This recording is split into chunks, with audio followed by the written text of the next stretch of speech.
I think that's another major takeaway. It's like you never know where your art could possibly take you. You never know where the art that you put out in the world, how much good it can do. You're listening to the B&H Photography Podcast. For 50 years, B&H has been the professional source for photography, video, audio, and more. For your favorite gear, news, and reviews, visit us at bnh.com or download the B&H app to your iPhone or Android device. Now here's your host, Derek Fassbender. Welcome, listeners. I'm Derek Fassbender, host of the B&H Photography Podcast. And I'm Jill Waterman, the podcast's senior creative producer. And I'm Mike Weinstein, the show's technical producer and audio engineer. Now, we've all heard the saying, the best camera is the one that's with you.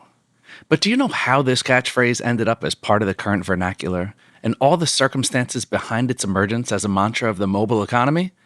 If not, you're about to find out in today's show. The best camera is a throwback to the beginnings of the app revolution and the pervasive photo sharing trend that we know and love today. Before there was Instagram, there was an enterprising photographer who longed for an easier way to share his iPhone photos with his growing online community. He hired some developers to build an app, and both its viral spread and the resulting media frenzy were beyond everyone's wildest dreams. There was only one problem. Some fundamental issues in the contract and differences over vision led the developers to slow updates, ultimately resulting in the app's demise. But the story doesn't end there. The initial success and ultimate failure of the best camera app is only a single beat in the extraordinary career that spans photography, filmmaking, education, entrepreneurship, innovation, and boundless wisdom about living a creative life. We have a lot of ground to cover in today's show, so without further ado, let's dive in and introduce our illustrious guest. Chase Jarvis is an award-winning artist, entrepreneur, best-selling author, and one of the most influential photographers of the past 20 years. Internationally renowned for his high-octane action sports and active lifestyle imagery, Chase's expansive body of work ranges from advertising campaigns for companies like Apple, Nike, and Red Bull, to work with athletes like Serena Williams and Tony Hawk, to collaborations with renowned icons like Lady Gaga and Sir Richard Branson. As a fine artist, his photos have been featured in solo and group exhibitions with an international scope. An early adopter of social media, in 2009, Chase created the Best Camera app, the first photo app to share images to social networks. In 2010, he co-founded and helmed the online education platform Creative Live, offering millions of students the opportunity to learn creative and business skills from the world's top creators and entrepreneurs. A keynote speaker on 6 continents, Chase has advised Fortune 100 brands and has been a guest at distinguished locales from the Obama White House to Buckingham Palace, to name just 2. Chase lives with his wife Kate and their dog Bodie in Seattle, Washington, where he currently hosts the wildly successful Chase Jarvis Live podcast, which has garnered more than 50 million downloads, as well as serving as a volunteer board director for several nonprofits. Chase Jarvis, welcome to the show. Thank you all for the lovely intro. I'm going to record that and play it for myself when I feel bad occasionally. Thanks, y'all. That's a great use for it. No, it's great to have you on. And it's funny, you know, you have done so much for the digital space, but like many great photographers, you started out cutting your teeth back in the film era. So I want to start there. You're primarily self-taught. What was your method? You know, everybody has their own way of learning. You're trying to figure photography out. It's not one of these things that is easy to grasp some of the concepts. So being that you did take the educational space on later in your career, when you were first getting started learning film, what was your approach to teaching yourself? Wow. Let's see. My interest in photography stemmed from being on the other side of the camera as an athlete. I was a multi-sport athlete in high school, went to college on a soccer scholarship, and we were one of the top schools in the country, Division I soccer. And I was like reminded occasionally, you know, when I would appear in the media, or I was aware when, you know, a specific moment happened and some photographer that would have been documenting the day, you know, whether it was football or soccer or skateboarding or any of these other activities that I spent a lot of time in, I became absolutely smitten with the moment. that peak action that Cartier-Bresson would familiarize us with, that was always something that I realized was very special.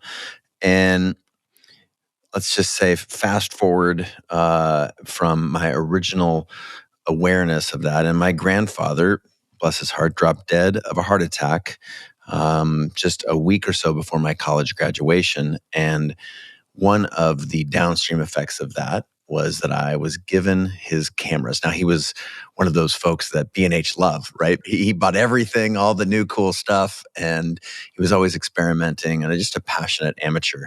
And as the recipient of his camera after his passing, I had a lot of respect and appreciation for my grandfather, and I was heartbroken when he passed.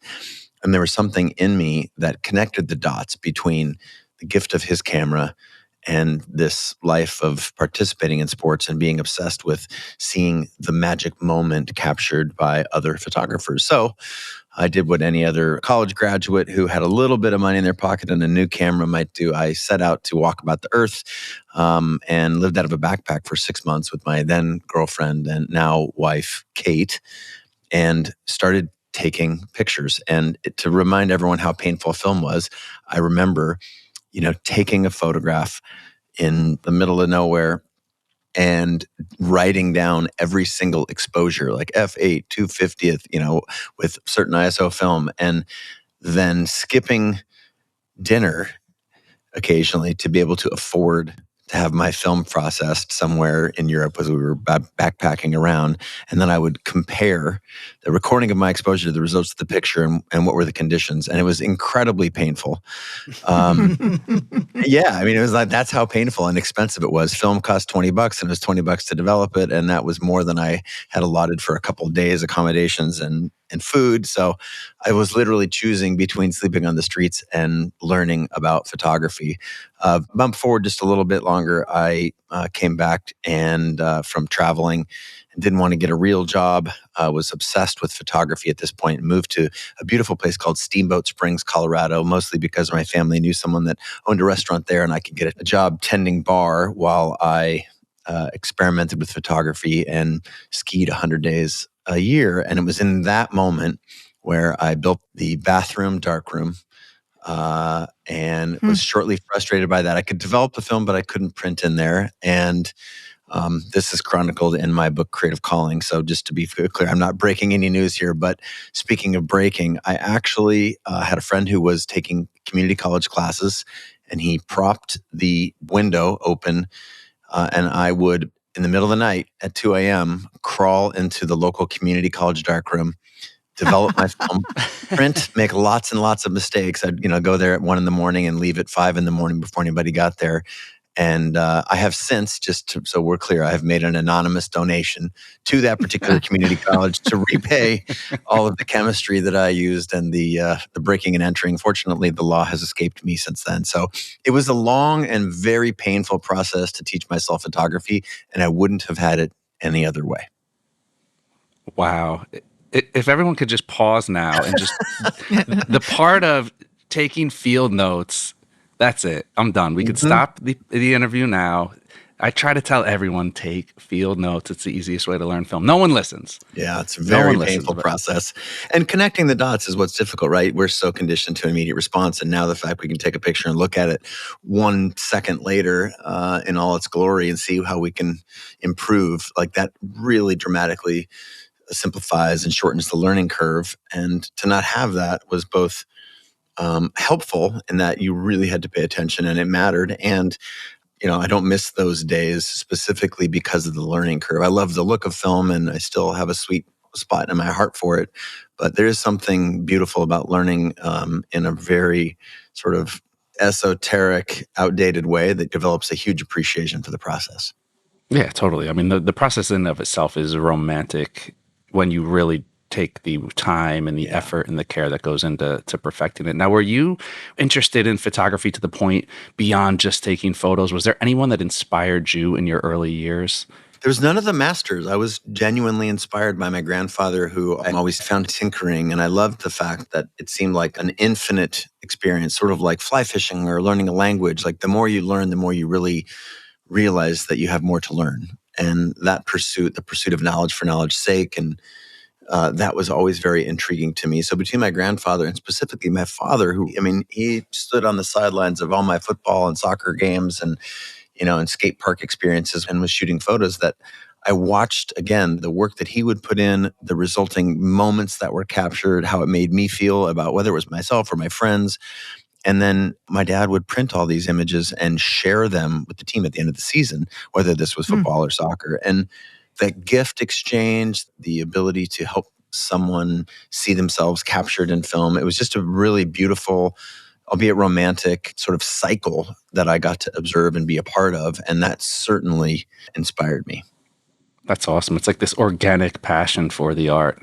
And I did, when I went back to Steamboat Springs, Colorado, and I taught myself through breaking into the local darkroom there, the other, I guess, parallel experience I was having was literally going to the library and looking through the card catalog for books about processing film and about technique. And it was there that I started reading about the masters, their journeys, a lot of biographies. And certainly that inspired me. But if I'm being truly heartfelt about this, it wasn't like I saw amazing photography on the wall. It was that I saw it firsthand, and I was on the receiving end of seeing pictures of my friends and myself that made me very curious. So it wasn't like, most people. Yeah, I didn't see Edward Weston prints and like, oh my God, that's amazing. National Geographic books or subscription. It wasn't that at all. It was so strange. It was very, I guess, localized and simple. And I do believe that I used that early on, this sort of blue collar mentality about teaching myself the core concepts and experimentation as my vehicle for learning. And that ended up playing out in all sorts of different ways in my life. It was more that than the highfalutin chemistry or the magic of the technology or seeing some master at work. It was really a blue collar curiosity. And looking backwards, as I guess that's the only way you can connect the dots. I'm proud of that. So, Chase, because you weren't exposed to that sort of high-end canon of photography and all the formal rules, how much of your early work broke the rules because you didn't know any better? And did that contribute to what then became your style for, crazy action pictures? I love the question, Jill, and I feel like I was more obsessed with learning the rules prior to being able to break them. I was aware of what a bad photograph was. Okay. Technically speaking, like, not peak action, not sharp focus, not appropriate depth of field that helps you tell the story. The active intention, I was aware of that. And I was aware when, making the field notes, I love that hat tip there, that if I set out to take a picture of a thing and it failed, I would usually deconstruct why it failed, whether that was technical or lack of ability to tell the story, or use the different elements in photography in order to tell that story. So it was more an obsession with the fundamentals than anything else. And by fundamentals, I mean like really simple stuff. And based on my background as an athlete, I became obsessed with specifically focusing on sports and action. And I really, early on, it was a documentation of the experiences that I was having doing this stuff with many of my friends who are the best ski and snowboarders in the world. For example, I really started cutting my teeth when we moved to Steamboat, Colorado. And the ability to focus the camera on the things that you know a lot about. I mean, I was spending hundreds of days a year outside in the mountains around many of the best athletes in the world. And I had to operate at a very high level athletically to be able to go to those places and do the same things and ski to the same places that were in all the magazines and the movies. I think it was the combination of a passion for the fundamentals, plus being just aware enough. To be clear, I'm like, just always barely figuring this out, right in the nick of time. I don't want to pretend like I had it all figured out, because there was, thousands of dollars and hundreds of hours just down the drain and making mistakes and whatnot. But I really was aware that when I trained my eye on the things that I was good at and knew something special about it, had a point of view, that's when my images started being recognized by other people in the industry, or where I got breaks and things like that, because I was good at the fundamentals and I was pointing the camera at a thing that I was disproportionately wise about relative to the rest of the world because I was living that lifestyle as well. It was as if I was documenting something I knew so much about.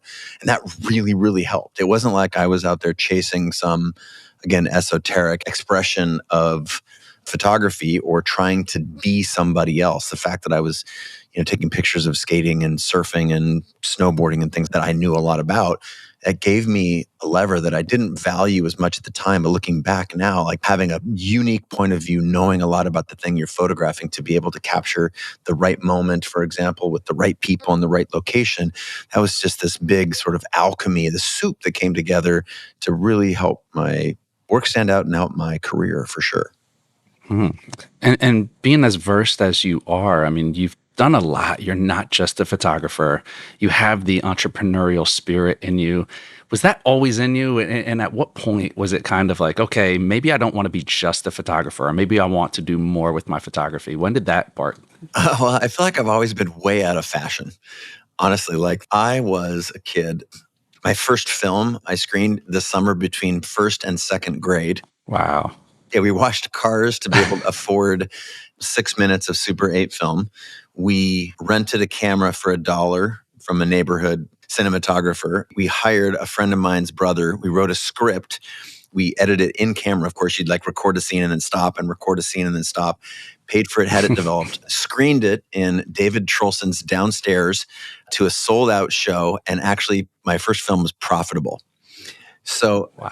that gives you a little bit of the young Chase brain. How much did you take in? Oh, it was probably like, it was a ton. It was like $6 probably, $8. I mean, enough to go buy 8 candy bars and have a little left over. But it was that certainly early entrepreneur. I had a comic strip that I sold in elementary school that was the same price as milk. So you could either buy milk to accompany your dinner or you could buy my Oh my God. comic strip that my mom had a copier at work. So I would draw the comic strip. She would take it to work and copy it. And then I would distribute the people who were willing to pay me the 6 cents or whatever that it cost. So very entrepreneurial early on. Ironically, that was talked out of me by my second grade teacher. She said, enough of this filmmaking. And I had a stand-up comedy routine and that comic strip. And she said, you need to stick to sports because there's no room for kids having businesses in second grade and all this creative stuff is for the birds. So why don't you just get good grades and be an athlete? And I mean, she wasn't wrong. I was a good athlete. And yet she really squashed that creative spirit. I'll never forget it was Miss Kelly, and she told my parents and me, this parent-teacher-student conference, that I should give up on all this creative stuff and focus on my studies. And it worked. Yet there was always something in me later in life when that was that curiosity to return back to photography or to creativity that I had basically shut down for so long. So always an early entrepreneur, yet when I actually managed to start making a living as a photographer. It was reasonably controversial because I never assisted for another photographer in my life. The first day rate I was paid was $2,000, which was more than I had made the year before working in a restaurant. I had essentially fumbled my way into making the early semblances of a living. And that was controversial in itself, right? There was only one way to come up when I was coming up, and that was to work for someone who had been, a lot further along in the process than you had been. And that I didn't do it was very strange. I think it was a combination of basically having a legit eye that I had honed on, trained on things that I was good at, and then working in that action sports space in ski shops and whatnot, and having people recognize that work. My first breakthroughs were commercial. People say, that's really cool. I'm going to buy that and put it in a magazine or license it from you. And I think my first sale was $500 in a pair of skis. And that went on to be an ad in a ski magazine. And I was like, wow, I had so much fun doing that. And if I could do that again, it's so much easier. I mean, that's how much I made last month tending bar or whatever. So there was a hunger, but it was always against the grain. That was very unheard of. And then, for example, in the editorial world, I was like, oh, wow, I'm making an actual living. I should probably get my stuff in the magazines. Editors were like, where have you come up? This is like mature work. We've never even seen or heard of you.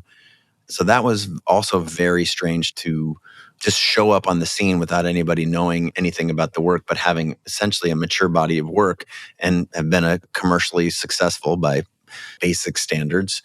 It was just very, strange. And then fast forward, the last bit of your question is like this transformation photographer to sort of photographer entrepreneur. You do anything for a long time and you get good at it if you're passionate about it. And I cared more than anything in the world besides my wife that it would be about my photography and photography career. And I started seeing that little unique spark that we all have inside of us.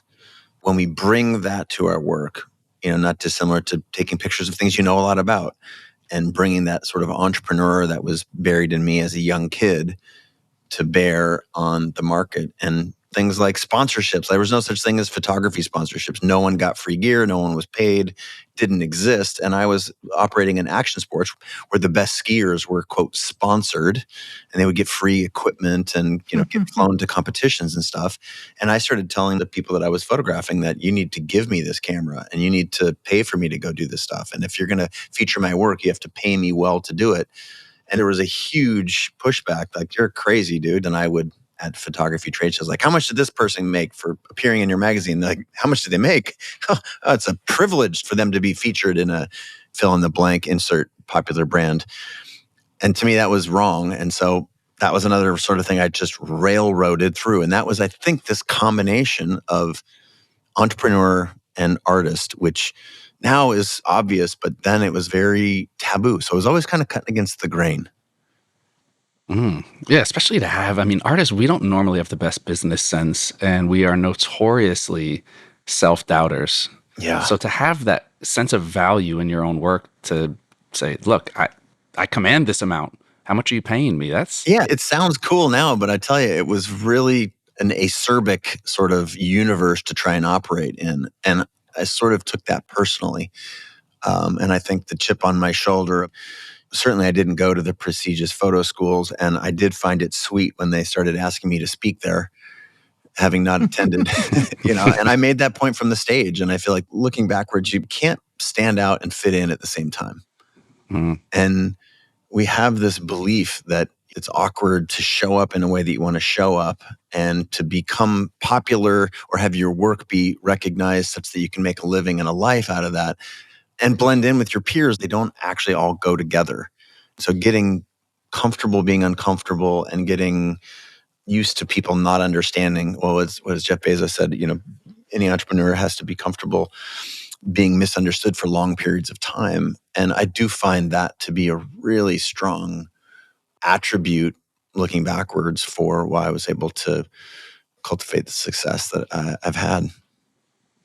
Now, were you actively trying to develop a style? Obviously you said people took to your work. Yeah. And to have your work used commercially that early on in your career, that means you're doing something right. But were you conscious that, hey, I have a style, or was it still you trying to find yourself? To me, this is the thing. If you're going to have one takeaway from this show today, it's that is the thing that people buy. They buy responsible, creative expression. They buy the ability to do what you say you're going to do, to get the shot regardless, no excuses. And those are just sort of get in the door fee. Like, that's what it means to be a professional, to produce on demand. Everything beyond that is about what you bring to the image, you personally, your life experiences, your unique style. If you are really where you should be with your photography, people who don't know your work but have seen it before would be able to say, that looks like a fill in the blank, your name. Whether it's a picture of a car or a bride or a portrait, or, it's like this unique set of experiences that you've lived in this life. How can you put that in your backpack and bring that to work every day? That's what people pay for. And what most photographers don't realize is that, again, I'm looking backwards and saying, so some of my successful years, you'd make millions of dollars. And you realize I had 20 clients that year, 25 clients. There's 7.5 billion people on the planet. You need 20 to make millions of dollars. That's bananas, right? So this idea that we have to be what everybody else wants or what's the trend right now versus sort of leaning into who you are, doing that authentically, despite the fact that it might not be in vogue or fashionable or whatever looks and feels good to you. And to have the market goes all over the place. If you're chasing the market, you're hosed because you'll never catch it. And if you stick to your own personal style and the market ebbs and flows and your work comes in and out of style, but you are true to you, there's always going to be 20 people in the world who are more than happy to give you the money to create the vision that you see and help them bring their product or experience to life. So I just knew that enough. Like 51% believed in that, 49% terrified and doubtful. But that's all you need is like 1% more. And I ran to that and I found that, wow, that's really what people pay for. And the only way you can do that is repetition. Well, it also doesn't hurt that we have this incredible digital economy nowadays where people can really slot in to these really specific niches. So true. So as eccentric as you think you are, fear not, there's millions of people out there who are going to respond positively to your specific vision. Quite literally a million people, right? Yeah, and you see that all over. There's internet communities for the craziest stuff, right? Again, this is my hope that people take away. Like my friend, artist James Victori, what made you weird as a kid is the thing that's going to make you great as an artist today. And so what are those things? And to me, that combination of being insatiably curious about creativity and about photography and having that entrepreneurial spirit, like that was my weird alchemy. Growing up playing sports, being outside, skin knees and skateboards and chipped tooth and all that stuff. And that's the story that I told. And that's the only way that my work stood out from other people who were trying to capture that work because it was trendy or because it was catching on. Action sports was becoming a thing. So I found myself competing with really high-end, New York-based photographers when I was living in a tiny one-bedroom in Steamboat Springs, Colorado. So let's dive into the aspect of building community. And as you were getting very successful, you were sharing your work and digital was coming along and the iPhone came out and you were shooting pictures and sharing them. And you came up with this idea for the best camera app. And you decided, I'm going to follow that and hire some developers to build the app. What went into that process? There's so much packed into the backpack of life that we carry into any situation. The stories we tell ourselves about ourselves, the stories that we hear from others about ourselves and about the world. And I feel like I had had enough success commercially and was realizing that, again, this sort of storytelling and this entrepreneurial side of me, again, it sounds so crazy. It is so true that no one in the world was telling stories. There's no such thing as behind the scenes. The term did not exist. It was 2004, and I had a video intern I hired to tell stories about me, essentially about learning in real time and experimenting and failing. And it was totally revolutionary. And the reason I was doing that is because I was looking for other people who were also curious and experimenting. And I thought, wow, if I'm doing this and could share what I learned on the internet. Also, there was a part of me, the business part of me, that realized that information was going to be increasingly free and that it was going to move faster and faster. And it was super controversial for me to stand on stages at places like Photo Plus and whatnot in the early 2000 aughts and say, the secret lighting technique that you think is defining your work is trash. Everyone's about to know that. So you really need to start coming to terms with this. And it's not about the things that you thought it was. It's in something entirely different.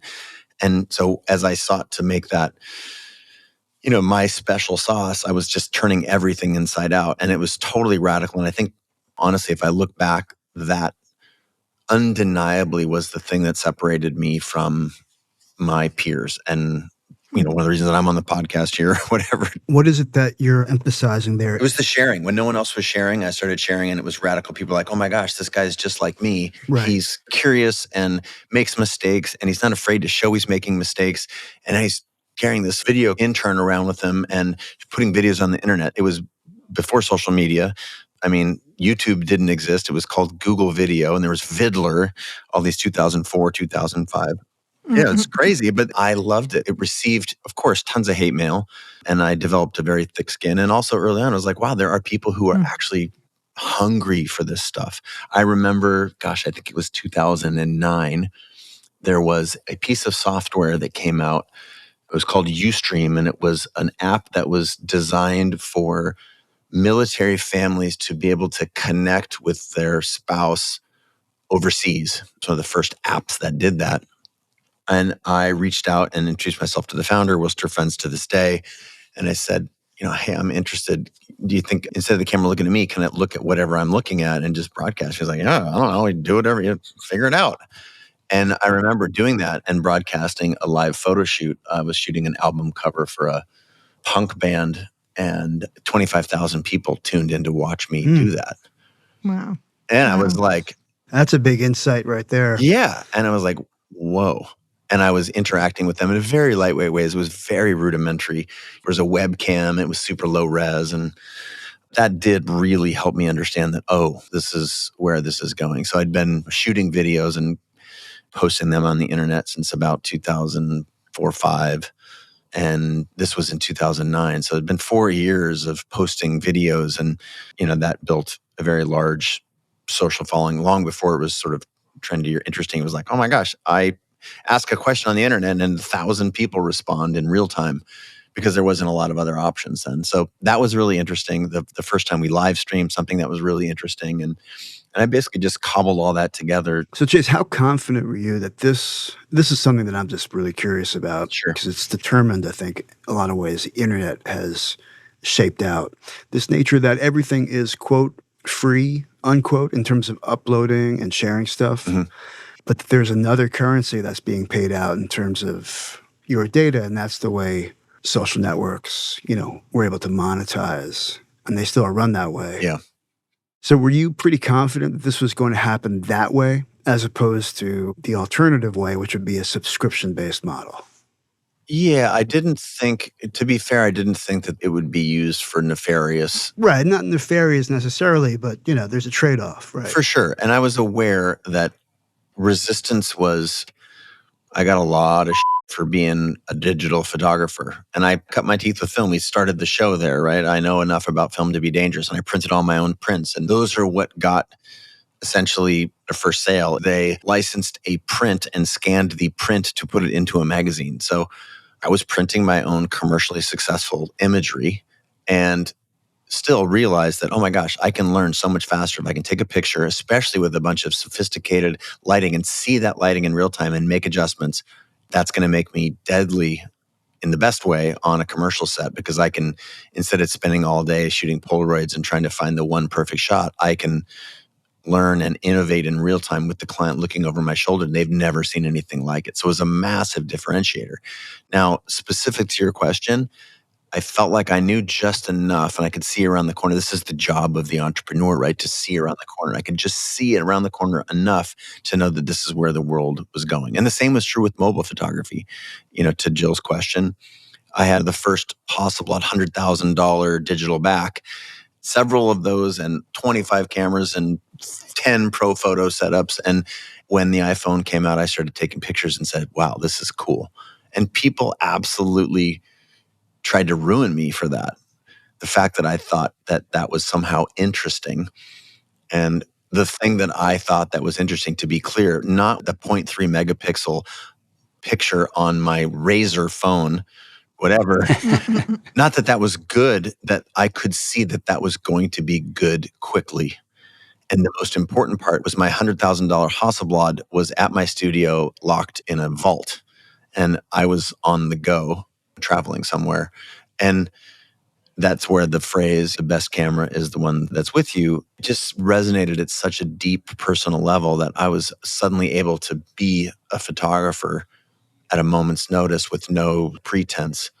So I knew just enough to see where technology was going. I personally enjoyed it deeply. But again, it was absolutely controversial to have a successful commercial photographer who had access to all this gear advocating for a camera that everyone else had access to. It's such an interesting dynamic. I mean, of course, looking at it retroactively, it's like, of course it makes sense now, but yeah, back then it's like, what are you, crazy? I mean, I was on like the morning shows and saying, people don't realize this, but you're going to take a picture of where you parked your car at the airport so you don't forget the stall number. And people were like, I don't even know what you're saying right now, kid. This is goofy. This is bananas. Like, why would we take a picture of that? It's just infinitely useful. And photography, to be really clear, is a universal language. There's 7,106 languages. And if I wanted to say, I love you, will you marry me? I'm sorry. In even 20 of these languages, it would take me forever to figure that out. And I would probably be quite bad at it. And yet, if I show anybody who's listening to this show a photograph of a mother holding a child, everybody gets it immediately.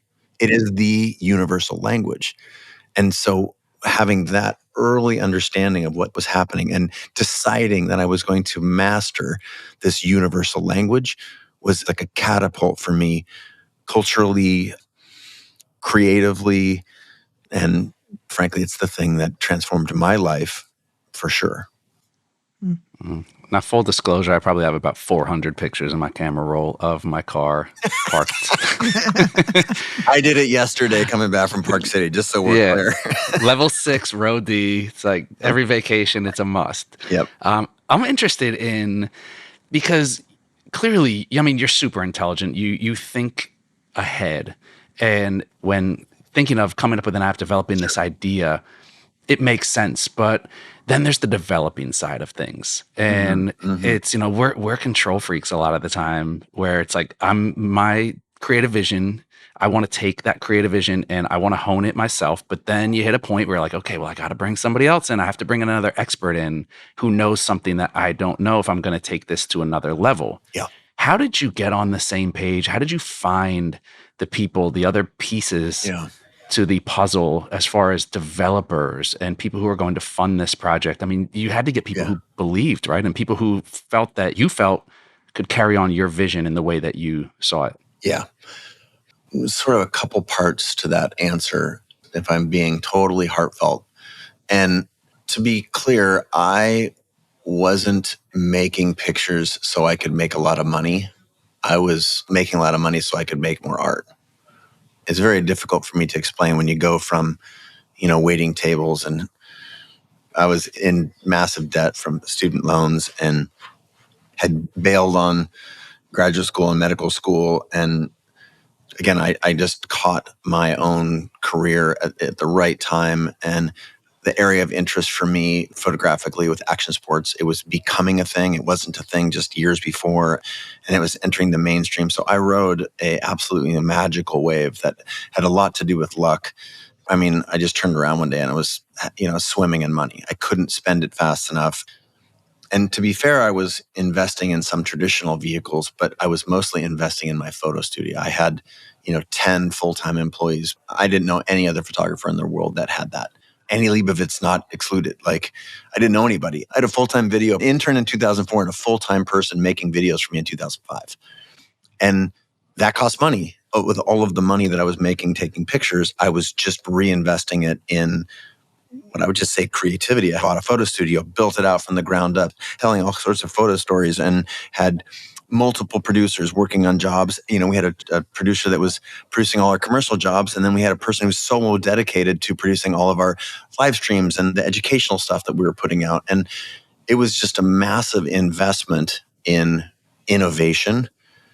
And it was just very lucky and well-timed, as well as, again, that part of seeing around the corner. And so to me, working with other people who were further along in the pipeline, I would get asked to make a music video and I'd bring in someone really famous and watch them.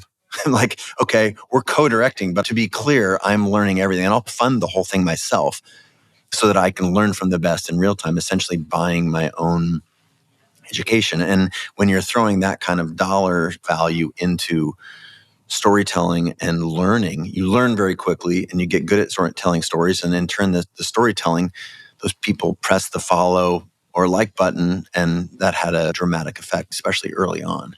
So the short answer is it was in my nature to learn as fast as possible. I was swimming in money that I was reinvesting at an insane rate because it was so fulfilling and it was exposing. I mean, I'm just this lower middle class kid from the suburbs. Well, we may have to take your word for that, Chase, because you might be the only person who's had this particular experience. I mean, the rags to riches and then throwing back the money into the creative pursuit.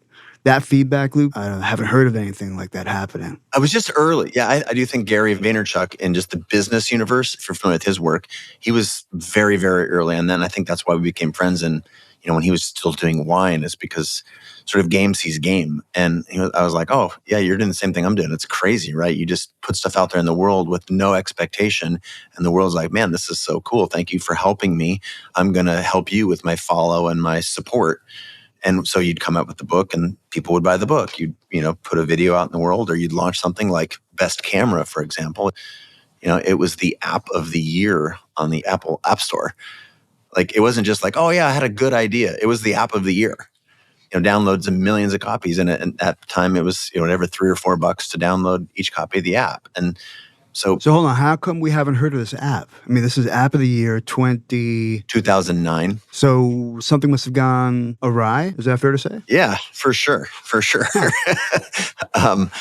The story is well chronicled on the internet. It's, all over the place, how Chase Jarvis missed out on $1 billion when essentially Instagram is a lift and stamp copy of Best Camera. We pioneered the idea of filters on a dock at the bottom of the thing. None of that existed.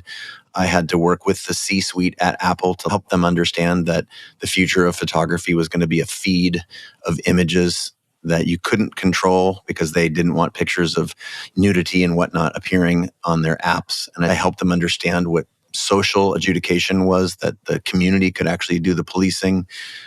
When you're doing that at Apple, they recognize that, and they, helped understand that if the camera used to be the toothpick, if it was the Swiss Army knife, they were quickly realizing that the lens on that phone was the blade. It was the most important piece of that device. And as someone who was pioneering in the space, we got along well, and I helped them tell a good story, and they helped put me on global stages all over the world, the New York Times and Good Morning America and all that stuff, to talk about the future of photography. So it was successful. And the downfall, as you said in the intro, was I had a contract that was the best I could come up with at the time, and a developer that I was introduced to from a friend who was a technologist, a venture capitalist, and they built the thing to my spec, to what I wanted it to look and feel like, and that was what was successful. But app developers at the time, those weren't going to be big companies. They were apps like the lighter app and the pretend I'm chugging water app and the flashlight app. And, and they didn't think that each of those companies was going to be multi-billion-dollar mobile first companies. So our first contract said that I funded everything to get it to this particular point. They were going to fund the development. The development was about $250,000. So we're going to split the revenue 70-30 in favor of the developer until they earn their money back. And then it was going to flip. And they projected, because they already had one very successful and popular app, that it was going to take about a year. So I think 13 months was what we forecast for them to make their money back based on a successful app. And they were paid back in, I think, 6 days after launch. Wow. So they are on the hook to develop a new version and launch it every month for 12 months. That was in the contract. But we didn't specify the details of what that would be like, because it's hard to forecast where software is going to go in a year. You're just basically responding to the community and the needs of the application in real time. So we didn't spec out every development. Well, what we didn't see was that they were going to be paid back in 6 days, and that their desire to work for 30% of the revenue from that day forward was going to plummet. Like, they were going to go try and make another cool app, and they were going to sink their resources in there. So they would, to quote, honor the contract, release a new version in French, as opposed to do the innovative work that we had already planned out on our roadmap and that we agreed to in principle prior to then. And then in the middle of that process, again, then we are the most popular app in the App Store, millions of dollars. They are moving on, trying to replicate what they did with anybody else who will give them money, because they're also popular at that time. And all of the technical stuff was located on their servers, because it was uncustomary to have a photographer have this. It was only web development shops that had it. Well, halfway through this process, they were acquired by Deloitte. And so then it was me in a lawsuit against Deloitte. which doesn't go very well despite how happy or proud or successful I was. And yeah, it was in that window where Instagram, then previously called Bourbon, they had a photo sharing aspect of their location-based service. The only thing that was successful was the photo part. They had seen the best camera go to #1 in the App Store and all over the media, and their investors said, why don't you do more of that? $50 million later, backed by Andreessen Horowitz, they essentially lifted and stamped a copy of Best Camera and we're off to the races. And that's what that industry is like. I mean, sometimes first is painful and a fast follow is who wins. And they just out executed us when I was tied up in a legal conundrum with Deloitte, and hat tip to them. There used to be a bunch of videos of people asking Kevin Systrom, like, isn't this just a lift and stamp of Chase Jarvis's website? And those are mysteriously gone now. Robert Scoble used to have a lot of those on his site, and they're all gone now, which is kind of weird. But so there's a bunch of articles like Instagram beats Chase Jarvis to the $1 billion or whatever. And to be fair, I never really had a shot after they secured $50 million in funding and Andreessen Horowitz. And to be clear, I was the only person on my cap table, and people were throwing crazy numbers at me, and I was like still trying to wiggle my way out of this pickle with Deloitte at the time and spending my money in energy on the wrong stuff, and just got whooped by the industry that knows how to kick ass.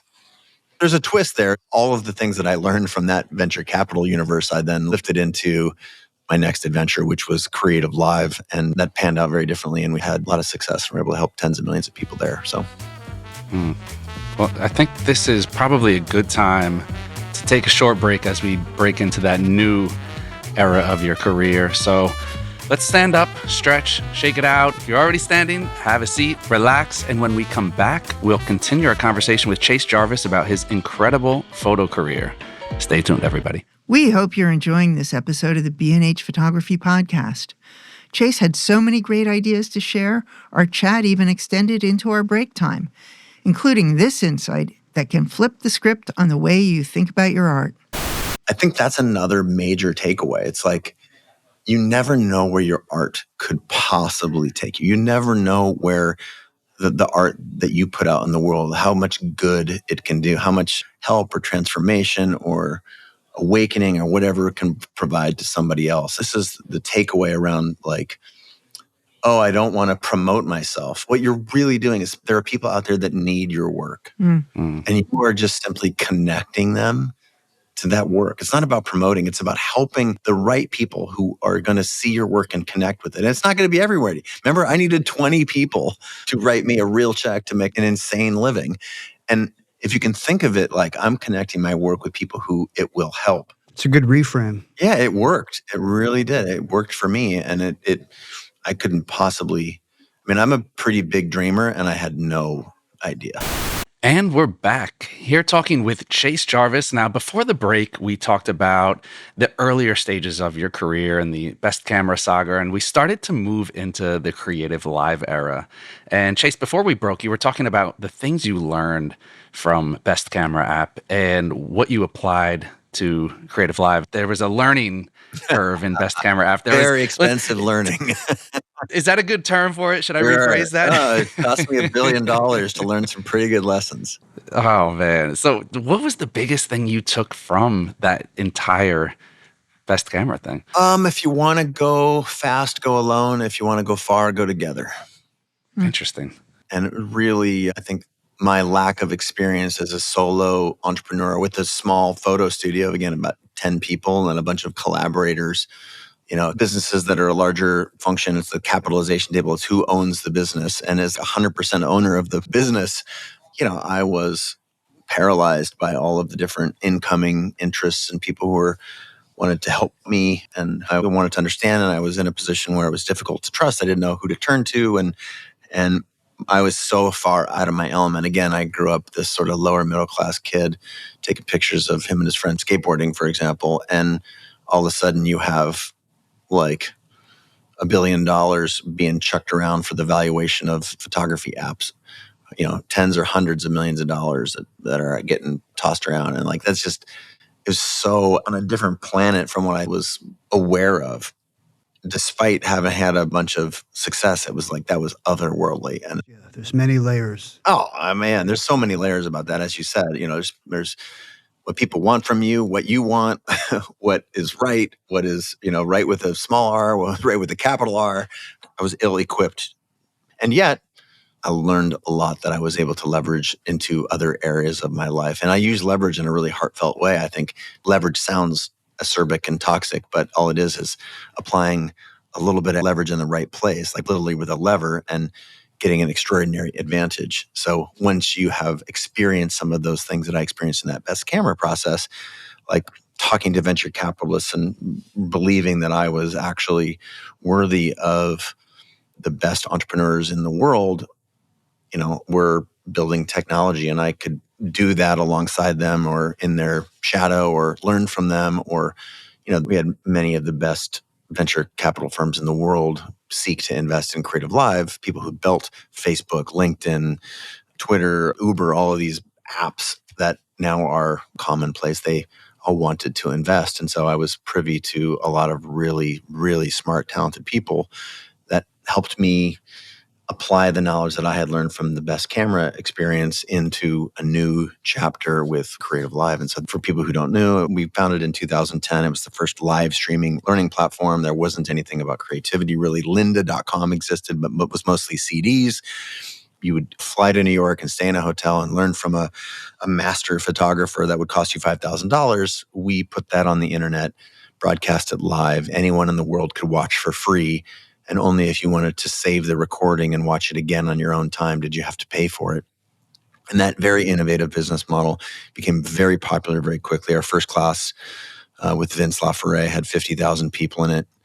Our second was Zach Arias, had 100,000 people in it. And our third, just 4 months into the business, with Jasmine Star, was the first live broadcast wedding on the internet. Had 150,000 people tuned in real time, learning from all over the world. Sheesh. Yeah. And so we realized we had a tiger by the tail. And again, that was largely launched on the back of having delivered a lot of value to millions of photographers through my apps. And, I was writing every day on a blog and social stuff early on. Like that seeded essentially the roots of what was going to become a very successful and innovative learning platform that went on to serve tens of millions of people and make hundreds of millions of dollars, and was acquired by a large public company called Fiverr in 2021 at sort of the peak of the pandemic, when people were realizing that, this online learning thing, turns out it's pretty important. It just took them 10 years. It took everybody 10 years to figure that out. And that's another curse of the entrepreneur, right? I wonder if we can just talk a little bit about the inception of Creative Live and your thinking at that time. Was it something like lynda.com that cottoned you on to this way of education over the internet? Yeah, like the pivot, because it wasn't like Best Camera app was an educational app. No, so it was the first pivot live photo feed. You could see photos from all over the world. I was very aware that the data that was behind the imagery, for example, we launched in 2009, the Best Camera app. It was millions of downloads, and it was on New Year's Eve of 2009.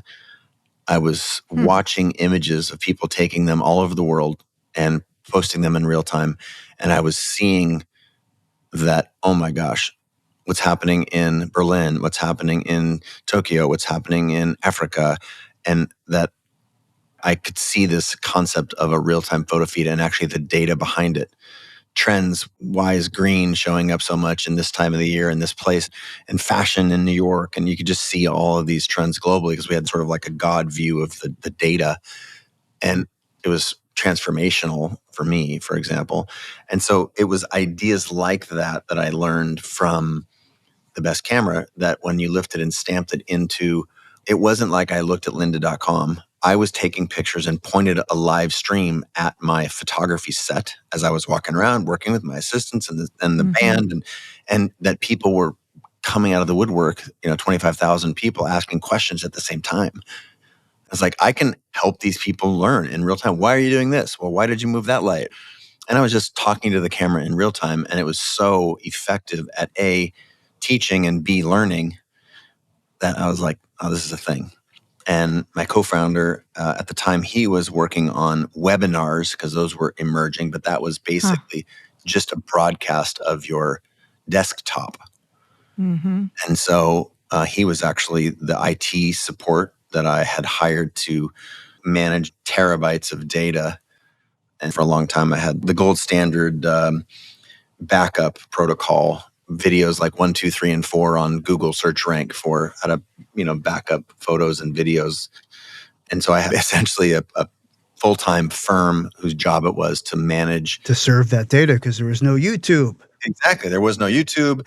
There was no such thing as cloud storage. I had, $200,000 server racks in my studio that were constantly needing to be upgraded. It was like literally a full-time job. So I was paying this particular contractor at the time who would become my co-founder, who was trying to teach people online through the webinar platform. And I was like, man, you're doing that. I'm doing this. I mean, a bunch of my friends are the best photographers in the world. Maybe we can get them to do a thing. Wouldn't that be cool? See earlier point about the numbers that we were making just right out of the gate. And so it was fun to figure out that you had a tiger by the tail. We were aware of Linda, but that was DVDs largely. And we realized that having this very innovative business model that anyone in the world could watch for free while we were recording it, because the classes were 10 hours long, right? You couldn't basically sit there because people have jobs and kids and, and stuff. But holy smokes, this is, the best in the world, or the Pulitzer Prize winner who's telling you all of their secrets in real time. I want to watch this again when I get home or whatever. So they would press the buy button. Then that ultimately created a very large library with thousands of classes and billions of minutes streamed and thousands of the world's top instructors. We expanded that beyond photography to include entrepreneurship, had people like, Mark Cuban and Richard Branson, and basically expanded that into photography, design, filmmaking, and entrepreneurship over the course of a handful of years that helped the platform grow. I keep thinking back to earlier in our conversation, you mentioned, when you first started capturing video of you walking around, and behind the scenes didn't exist yet. Yeah. But basically Creative Live sort of formalized the behind the scenes process. Yes. I think you're right to glom onto that, Jill, because that was the thing that was most interesting to many of the top investors in the world. They're like, this is a new form of learning, to be able to see the sausage being made and to ask the person who's making that sausage a question in real time. Mm-hmm. From anywhere in the world. You're sitting at home in your underwear. You don't have to get on a plane and fly to New York to sit in a seminar. You're sitting at home in your underwear watching the best in the world. And because it was live and there was chat, and we had people who would surface interesting questions and present them to, hey, fill in the blank teacher who's like, why are you doing this right now? Blah, blah. Sandy from Tuscaloosa, Alabama wants to know. And if you were Sandy, you were absolutely blown away that this Pulitzer Prize winning photographer you've idolized your whole life is actually talking to you while you're sitting at home in your underwear. And if you're everybody else, you're like, oh my God, I can have my question answered. You get to see that magic, and you want to sort of poke the machine and have the machine respond. So investors from all over the world saw that and were like, this is the future. This is a real deal. That also was interesting because then when we had offers to buy the company, probably call it 15 months into existence, for never work again, private jet money. And again, I had had a certain amount of success with my photo app and with photography. And I was like, well, if we get people throwing this much money at us out of the gate, let's just let this one ride and see what kind of impact we can create, because we're just getting started. And it was the best camera experience that helped us navigate that. Mm-hmm. Mm-hmm. So you never understand that massive failure, because it should be seen as a massive public failure to be the app in the App Store. And while I could have parted ways with it from Flickr or Yahoo or some of these other folks that wanted to buy it later on, also for big sums of money, but I didn't want to go join those companies, which was required. And that was what I was like, no, man, I'm an artist. I'm no suit, and I don't know what that would be like. So I'm happy to just not take the money and go learn.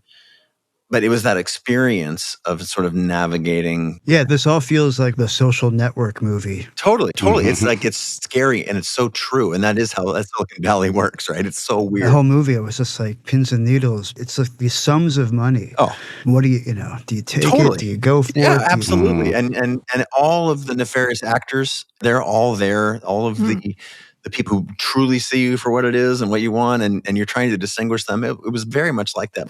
There's a great HBO series called Silicon Valley. Mhm.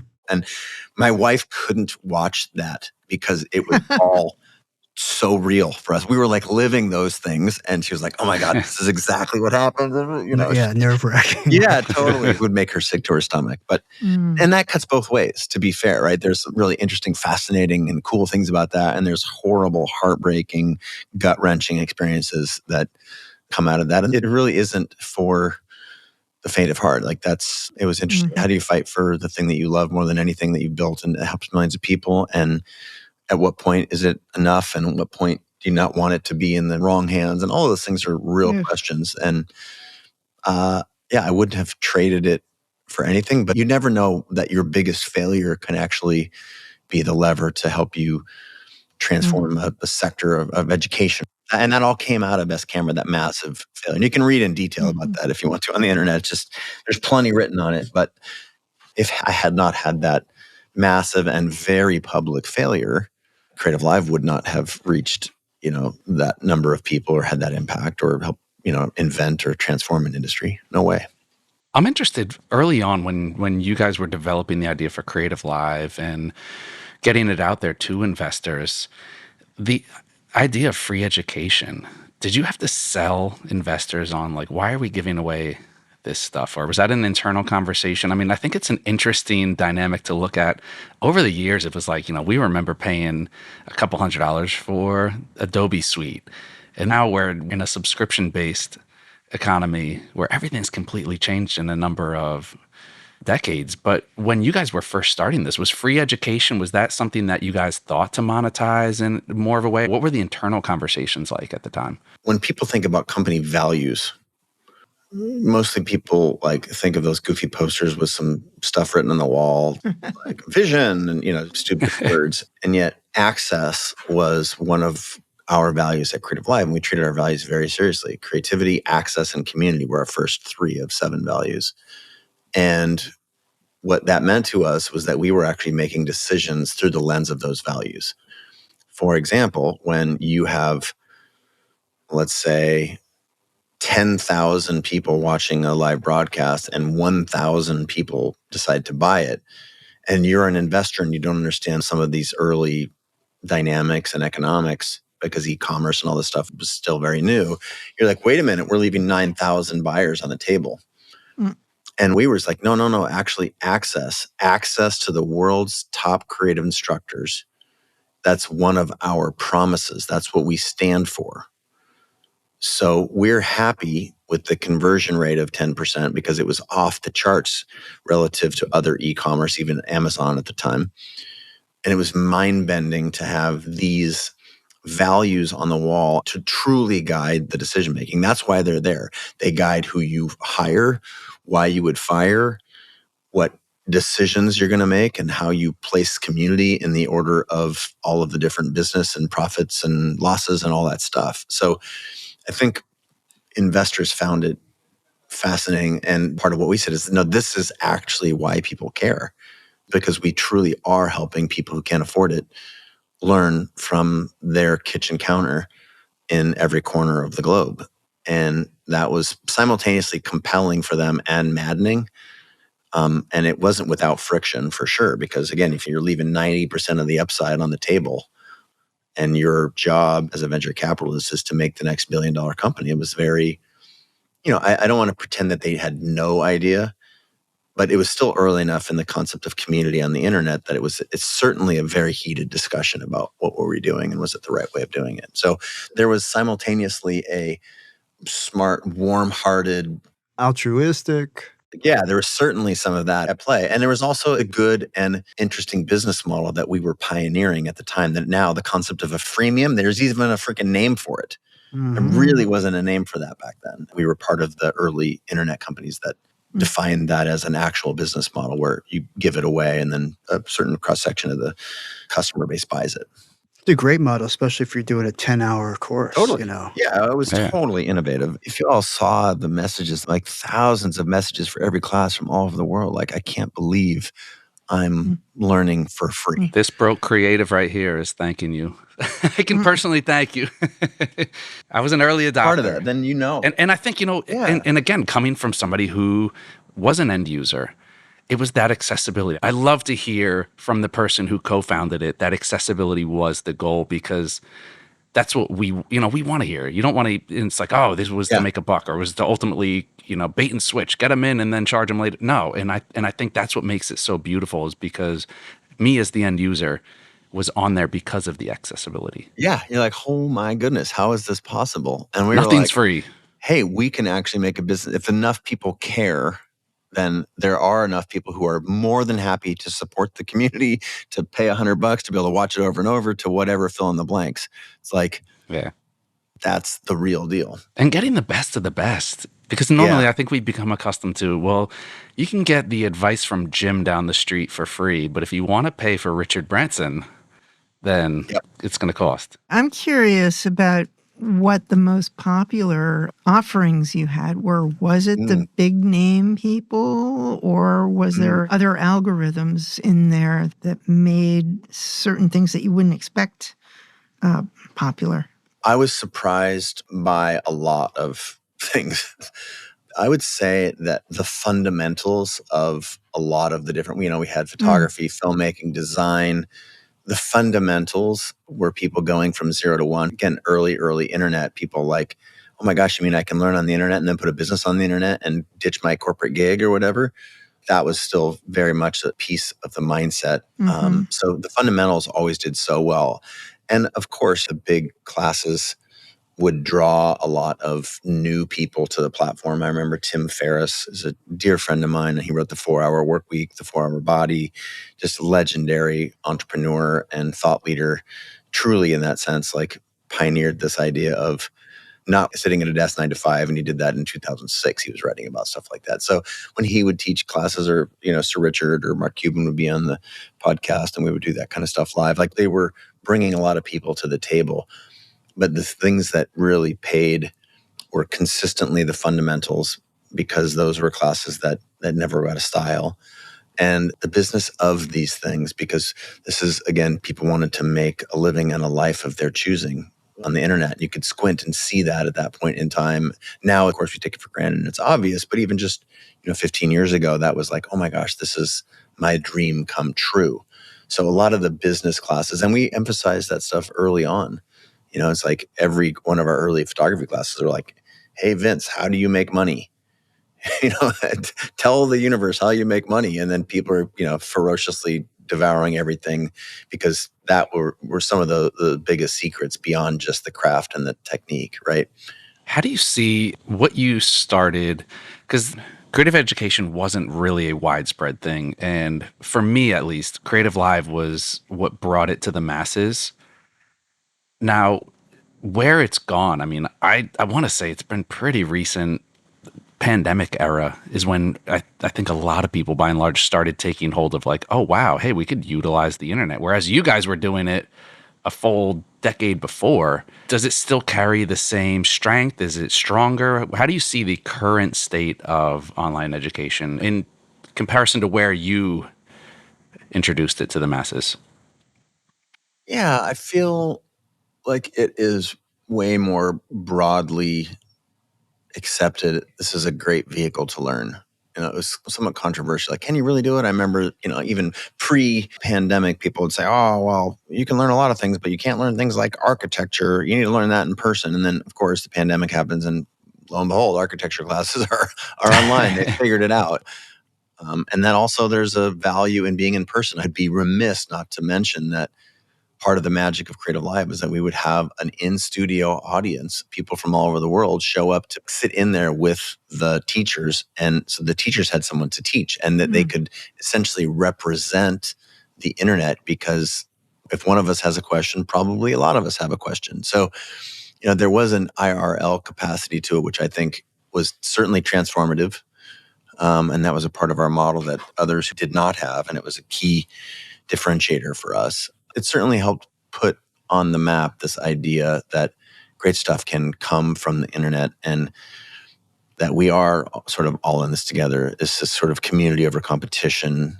There was sort of a punk rock DIY ethos straight up that I got from punk rock, from skateboarding culture that I was a part of. And that was something that I was pretty passionate about, having a front row seat to what it is that we were making. I think the fact that YouTube is so mature and that they have created a business model where creators can actually make a living and a life has opened up the floodgates considerably and taken sort of our early foray into the space and put it on steroids. And I know the economics behind all of those online learning platforms that are there that started after us.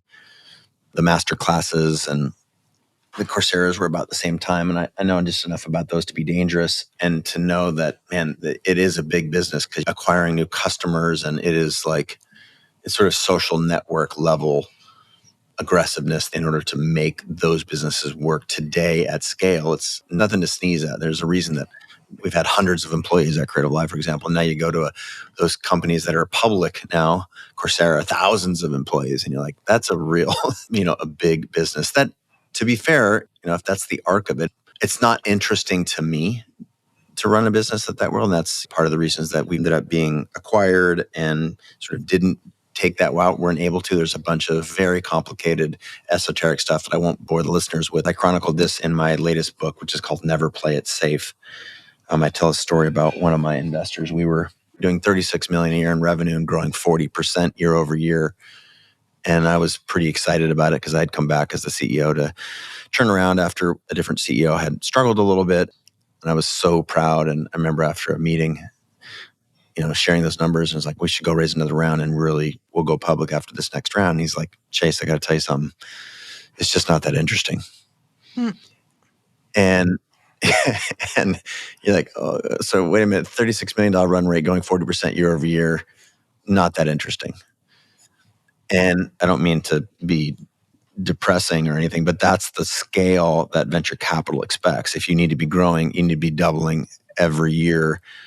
And at that rate, they'll just back a dump truck full of money up. Their goal is to get 100 or 1,000x return on their money. And that's fine. That Move quickly and break things. Yeah. And they don't want a successful couple $100 million company. That's literally not interesting to them by definition. So that part of the equation, it's not for the weak of heart if you don't understand those things. And honestly, I wasn't interested in that. And that was at the point where I was like, okay, expectations are not aligned. We're going to be open for acquisition. Fiverr came along and bought us in 2021. I did a little bit of time with them to see the transition and was very happy to move on and do something different, which is what I'm working on now, a bunch of other stuff. Writing books and helping the world understand that it's a very creative place. That it is. I mean, really, I love this idea that you've mentioned a couple times already, seen around the corner. And it's like, it makes me think, because, Jill, Mike, and I were talking, and it's like, everyone's trying to come up with the next big thing. Everyone's trying to forecast the direction of where are we going to go from here? Are we over Instagram? TikTok's dead. Well, TikTok's back. Where are we going to go next? As somebody who's been at the forefront of kind of staying ahead of the game, yeah. What's the landscape like right now? Are we kind of just in a lull? Is someone going to come and just blindside everybody, or? I'm disheartened by social media because of all of the reasons that everybody else is. And I'll be transparent. I know people that do that for a living and make millions of dollars and hate it. So I don't see a lot of interesting things on the horizon for social media generally. I see sort of a reckoning, but I do see just boundless creativity and the ability to communicate. And I see creators leveraging AI to become superhuman in their ability to create and at a pace that we previously thought was unimaginable. And so I'm hopeful and eager. I'm working on a couple of startups at the intersection of creativity and AI that I'll have more to say. Maybe you guys can have me back on the show when it's time to talk about Mike those. was waiting for you to open that AI door right there. Really. Yeah, we were going to start. I was like, no, then it'll just be an AI conversation. I know. I'm glad we're covering it here toward the last chapter of the show. But I do believe deeply in our ability to harness that in some capacity for the creative class, the creative community. It's not going to be without peril. And there are a lot of folks that do not see this coming. It's going to come way faster and way bigger, way harder than I think 95% of the world sees. And so there's going to be a lot of reconciliation that have to happen. But, in the meantime, I love telling stories and helping people understand that all the best stuff in life is on the other side of your comfort zone. I think that's the thing that I got good at and afforded me a lot of opportunity, was being comfortable, being uncomfortable. That's, essentially the message of my book, Never Play It Safe, which just came out in October. And yeah, I'm still building. I've vowed to not operate all of these companies. I'm going to do my part, but do it at a safe distance and use that vision or my willingness to experiment or take risks in, I think, helpful way. I don't need to relive the Social Network movie anymore. I'm good. I want to just keep taking pictures, and I believe deeply in the human spirit, deeply in creativity and the ability to create a living and a life that we love. I think it's our birthright, and I'm just, happy to be a member of the community who's continuing to try. Are you living life more offline these days?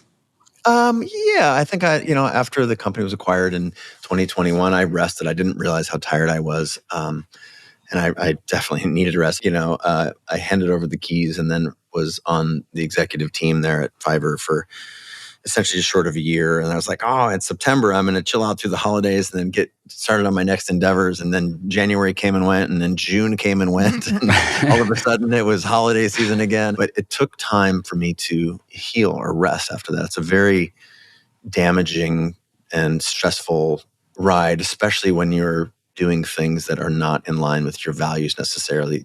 See the point about being a publicly traded executive for some period of time. Like, that's just not my jam. And yet I agreed to do that because it was the best outcome for Creative Live, for the team that built it and investors that invested in it. And yet, it was not my cup of tea. And sometimes we have to willingly do things that we don't love in order for the best possible good.